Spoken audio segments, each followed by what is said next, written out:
Bonjour à tous. Un sourire, une accolade et des échanges chaleureux. Alassane Ouattara et Laurent Gbagbo se sont vus, ils se sont parlé hier au palais présidentiel. Le chef de l'État et son prédécesseur ont prôné la réconciliation. Viviane Aimé. La rencontre entre le président de la République, Alassane Ouattara, et l'ex-chef de l'État, le président Laurent Gbagbo, s'est déroulée dans une ambiance très décontractée. 17h22, le véhicule 4x4 du président Laurent Gbagbo s'immobilise devant l'entrée du Petit Palais, où le président de la République, Alassane Ouattara, l'attend sur le pas de l'entrée. Les deux hommes échangent une accolade chaleureuse et posent sourire aux lèvres devant les objectifs des caméras et des appareils photo. Pour l'occasion, le palais présidentiel enregistrait une affluence record de médias nationaux et internationaux, personne ne voulant se faire compter l'événement. Le président de la République, Alassane Ouattara, et son hôte se sont retirés à l'intérieur du bâtiment pour s'entretenir. Leurs échanges ont duré un peu plus d'une heure d'horloge.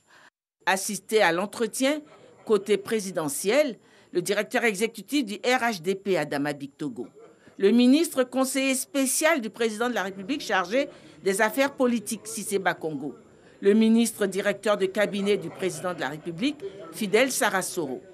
La délégation du président Laurent Gbagbo comprenait le secrétaire général du FPI, Assoa Adou, le président du groupe parlementaire EDS, président du comité de contrôle du FPI, Hubert Oulaye, le président d'EDS, Georges Armand Ognien.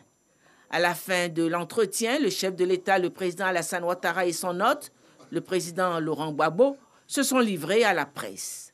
Je suis venu rendre visite au président Alassane Ouattara, que je connais depuis longtemps.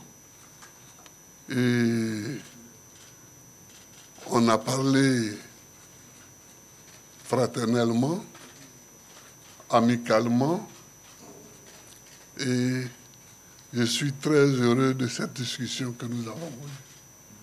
Je suis très heureux parce qu'elle était très détendue et je suis fier de ça.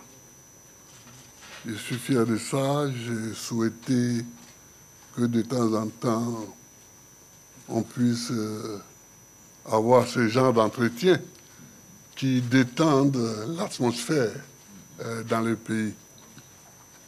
En ce qui me concerne, j'ai surtout parlé avec le président, j'ai insisté sur les prisonniers qui ont été arrêtés au moment de la crise de 2010-2011 et qui sont encore en prison. Alors, j'ai dit au président, et vous serez d'accord avec moi, que j'étais leur chef de file. Et moi, je suis dehors aujourd'hui. Et ils sont en prison.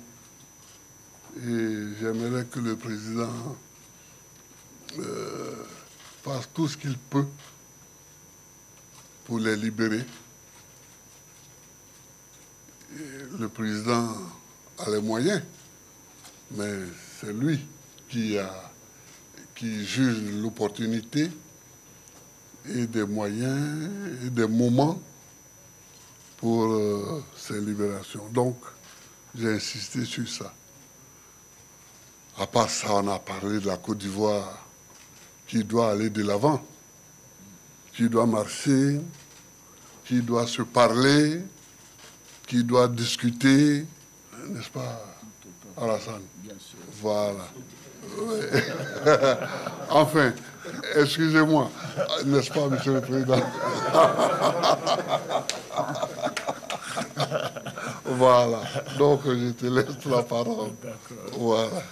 Ben, écoute, mon cher Laurent, merci beaucoup. Merci d'être venu pour cette rencontre, que tout le monde demandait d'ailleurs.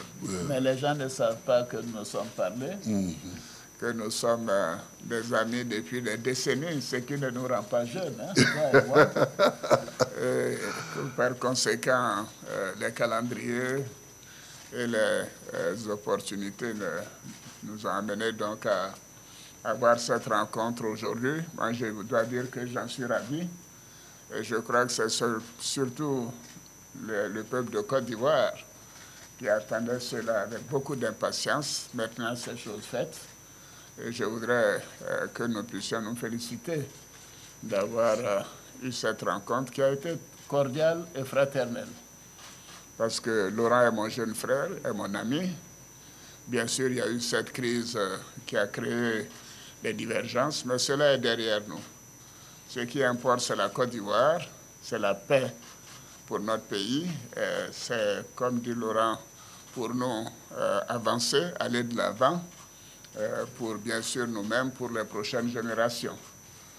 Je voudrais réitérer mes condoléances à mon frère pour le décès de la maman, Gado Marguerite, et d'Abdourahmane Sangaré. Tous les deux sont partis alors qu'il était absent du territoire. Et je lui ai dit que nous avons une pensée, bien sûr, pour eux et nous continuons de prier pour qu'ils reposent en paix. Une maman, c'est très important pour nous tous. Et quand j'ai perdu ma mère, alors que moi j'étais en exil, Laurent Gbagbo a facilité mon retour pour que je puisse participer et prendre en charge les funérailles. Donc c'est quelque chose que je ne peux pas oublier. Je voudrais donc témoigner en cela et dire que ça a été un moment douloureux, je sais pour toi, et je te réitère toutes mes condoléances. Merci. Nous avons parlé bien sûr de la paix pour notre pays, la nécessité de renforcer la cohésion nationale, de continuer de renforcer la réconciliation. Nous sommes convenus aussi de nous revoir de temps en temps, certainement après donc, le mois d'août, pour continuer ces entretiens et associer le moment venu d'autres personnes à ces entretiens. Mais je crois que c'est important que les uns et les autres puissent comprendre que nous avons décidé que c'était important de rétablir la confiance et de faire en sorte que les Ivoiriens se réconcilient, si c'est cela le terme important, mais se fassent confiance également. Ces événements ont été douloureux, il y a eu trop de morts et nous devons avoir cela derrière nous et travailler sur l'avenir, sur la cohésion, sur la réconciliation. Nous avons un beau pays et nous sommes mis d'accord que nous continuerons de travailler ensemble et de faire en sorte que la Côte d'Ivoire continue de progresser, d'aller de l'avant. Laurent, je te remercie. Je te remercie et donc je te dis à très bientôt. À très bientôt. À très bientôt. Nous aurons l'occasion de nous revoir après la fête nationale. Merci. Merci beaucoup. Merci. Merci. Rencontre amicale et fraternelle qui vient apporter un nouveau souffle à la réconciliation des cœurs en Côte d'Ivoire. Voilà le point de la rencontre entre le président Alassane Ouattara et l'ancien président Laurent Gbagbo, 10 ans après la crise post-électorale. Fin du Conseil conjoint de gouvernement en lien avec le traité d'amitié et de coopération. Les gouvernements ivoiriens et burkinabés ont fait le point de la coopération entre les deux pays avant de travailler sur les défis futurs. Alexis Ouedraogo. Le Conseil conjoint de gouvernement referme ses portes. Les parties ont procédé à l'examen de 13 projets d'accord, dont 2 finalisés, 7 en cours de négociation et 4 qui ont été initiés lors du TAC 9. Éducation, culture, diplomatie, grands travaux, notamment l'autoroute Yamoussoukro-Ouagadougou-Kaya, approvisionnement en électricité ou encore facilitation de la circulation des produits. Autant de sujets abordés.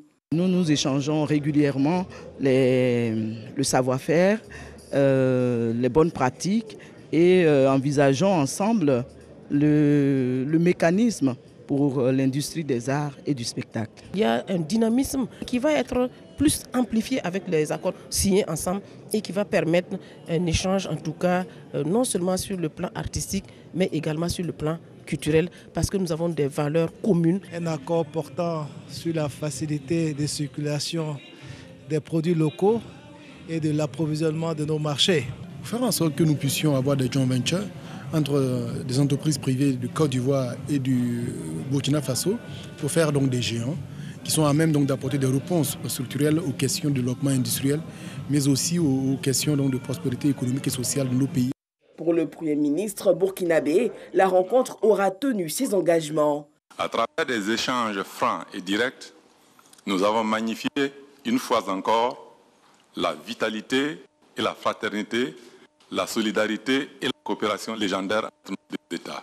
Prochaine étape, la rencontre au sommet des chefs d'État qui devrait finaliser l'ensemble des travaux. Nous avons grandement avancé dans le traitement de l'ensemble des dossiers, notamment les nouveaux dossiers et les dossiers spécifiques. Cela nous a permis de dresser, pour décision de nos chefs d'État, une liste de recommandations qu'ils examineront lors de leur prochaine rencontre au sommet.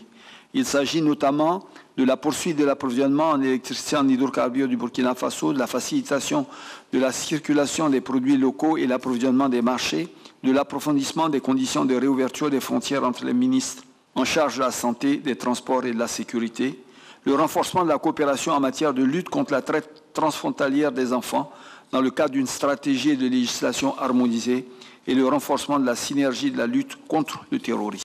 La délégation burkinabé a quitté Abidjan ce soir.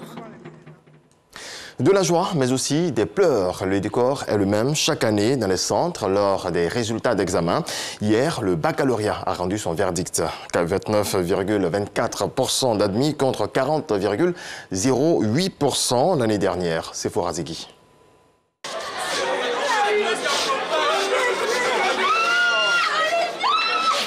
C'est un moment qui vient clôturer des années de scolarité, les résultats du baccalauréat. Mariam Nimaga Dosso, la directrice des examens et concours, c'est elle qui vient décider du sort des 297 840 candidats qui ont pris part à cette session 2021. Sur cet effectif de présent, 87 097 candidats ont été déclarés admis, soit un taux de réussite national de 29,24% au baccalauréat session 2021, contre 40,08% en 2020. Un taux national de réussite en baisse de 10,84 points par rapport à la session précédente. Cette année, les garçons ont obtenu de meilleurs résultats que les filles. Chez les garçons, on enregistre 29,61% de réussite contre 28,79% chez les filles. Les candidats verront leurs photos affichées sur les relevés de notes, histoire de limiter la fraude. Les résultats sont également mis en ligne depuis 14 heures sur le site www.men-deco.org. Le délai pour introduire d'éventuelles réclamations dans les centres de composition respectifs est de 72 heures à compter du mercredi 28 juillet dès 7h30. Dans le reste de l'actualité en France, la Cour de cassation se prononce aujourd'hui sur le recours de Théodorin Obiang, vice-président de la Guinée équatoriale, reconnu coupable l'an dernier de s'être constitué un patrimoine de plus de 150 millions d'euros, plus de 97 milliards de francs CFA frauduleux. Et puis du football au tournoi olympique, la Côte d'Ivoire dispute son dernier match de groupe aujourd'hui face à l'Allemagne. Après avoir tenu le Brésil en échec, Franck Kessié et ses coéquipiers ont besoin d'un nul pour se qualifier. Voilà, c'est tout pour ce 6h30. Merci à toutes et à tous de nous avoir suivis. Excellente journée dans la paix.